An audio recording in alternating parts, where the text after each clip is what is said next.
Hey guys, I appreciate all your prayers, but I'm still on a violent roller coaster. Sitting here each day in the RV waiting for the grass to grow enough to mow it and feel even a little productive and useful. Still waiting to hear back about a job, but if that falls through, I'm probably going to be lower than ever. I worked for my second cousin since I was 14 years old, but we had a disagreement about a year or two ago. He wanted me to work 60 hours plus a week. I explained to him I couldn't because I have a legitimate diagnosis of recurring mental episodes under prolonged stress. I even sent him the paperwork for proof. He was even upset when I would go outside after working hours in an unconditioned warehouse in the middle of summer with no airflow, or if I would sit down for 2 minutes to catch my breath from busting my ass because it wasn't break time. He became a straight up slave driver, and I didn't submit to being his slave. Not just from pride, but for my own mental sake. I'm no good to anyone when I'm in a psych ward. And now, I can't even receive unemployment help, and I'm starting to think he's the reason. Even though I was technically laid off due to them not having enough work, at least that's what they told me. He turned into kind of a monster the last few years. And I have a hard time not feeling bitter toward him after the things that he said and the way he and his nephew, who runs the jobs and basically bankrupt the company, treated me. I warned him back then to be careful how he treated other people because he'd have to answer for it. Even his own son doesn't like working with him. His son was who I was working with after the initial fallout. But if he is behind this, there will come a day in which he'll have to give an answer. You just don't know how far and deep your careless, greedy actions and words can damage another person and, in fact, persecute them. I call it persecution because the reason I have this mental problem in the first place is because I'm a believer. I've been given this cross to bear. But when others choose to drag you down and further punish you instead of helping you carry that cross as you would and have for them, there's a true danger there for them. I may have fallen, but I will rise again. But guys, I can't just get on here and make stuff up and act happy and channel the spirit when he has me in a place like this. Please pray that the Lord will reestablish me. And please pray he does so quickly. I know time is short. And I want to finish strong. But I can do nothing in myself. It has to be him doing it through me. But, right after I warned him about that, I told him, man, you can't call me these things. You can't be saying these things and intrigue people this way because the Lord says at the end, what you've done to the least of these, you've done also to me. And that includes words. That's actions. That's the fruit of the Spirit is how you treat other people. And there's no quicker way to grieve the Spirit than to grieve another person. That's why Jesus said loving God was like unto loving your neighbor. It's the same. It's not the same thing, but you know how upset it makes God when you upset another person? And I'm not saying I'm innocent in it, but now it looks like his company's going under. Just like a year after I warned him, and he didn't change. I can't really tell. I'm looking from the outside. I don't think his son's working for him anymore. But I don't really know what's going on. But I know a lot of people are quitting because they've just found better things and they don't like the way things are being run. It's the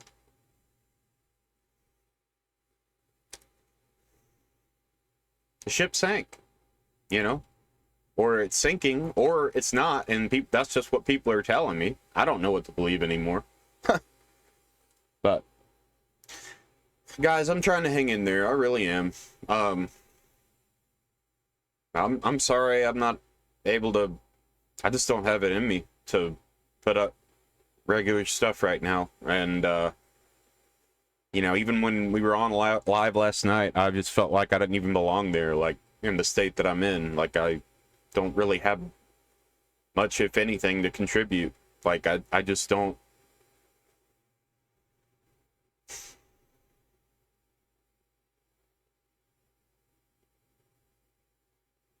There's a lot of things going on around here. A lot more than I've said.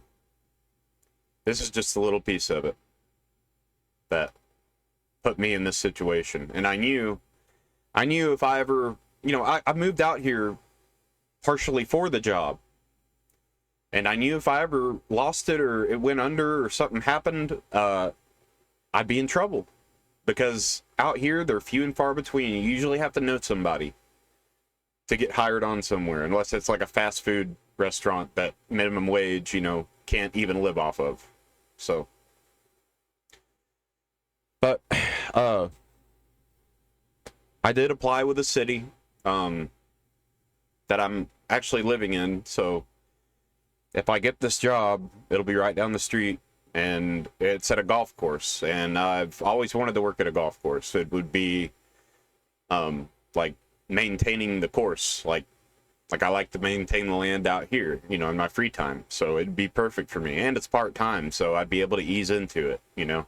And it's a city job, so, you know, the lady told me that I went in Monday for a background check and a drug test, and the lady said it might be a few days, but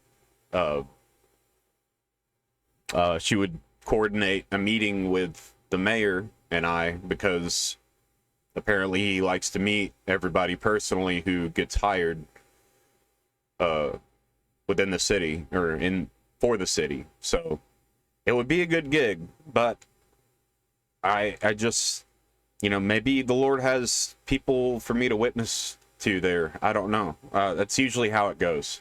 That's usually the reason I've had so many jobs, is because he's always wanting to move me around and put me around different other people, and I do see results. When I look back, I see the changes that happen in them and in me when I'm around them. You know, it's a two-way street, you know. But yeah, just pray for me, guys, because I just looked up because I've been applying for unemployment for the last few months, and finally see that the separation issue is resolved, but all of the weeks that I have claimed are disqualified.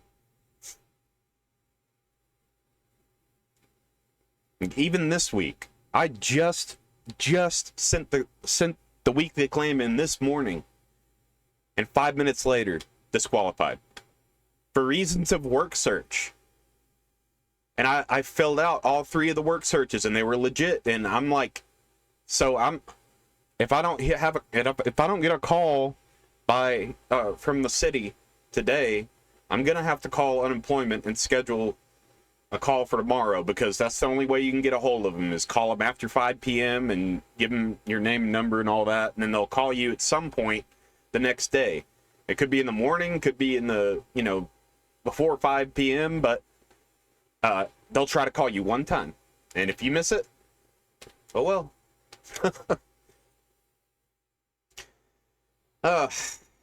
But none of that will be necessary if I hear from the city. So just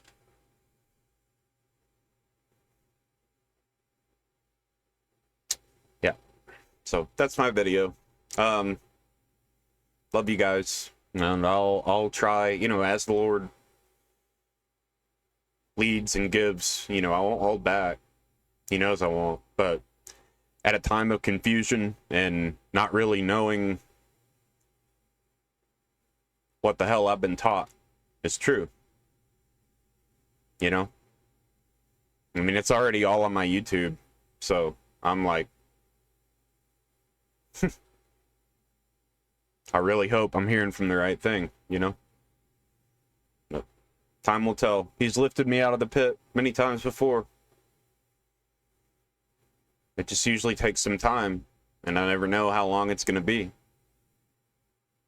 But we don't have time. So I pray I'm not down for long. But anyway, guys, thank you for the prayer. It's greatly appreciated. I know it helps, even if I don't feel it.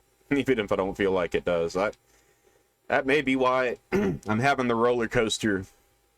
And it's not just down all the time, you know? So, thank you guys, and I'll see you soon. Peace.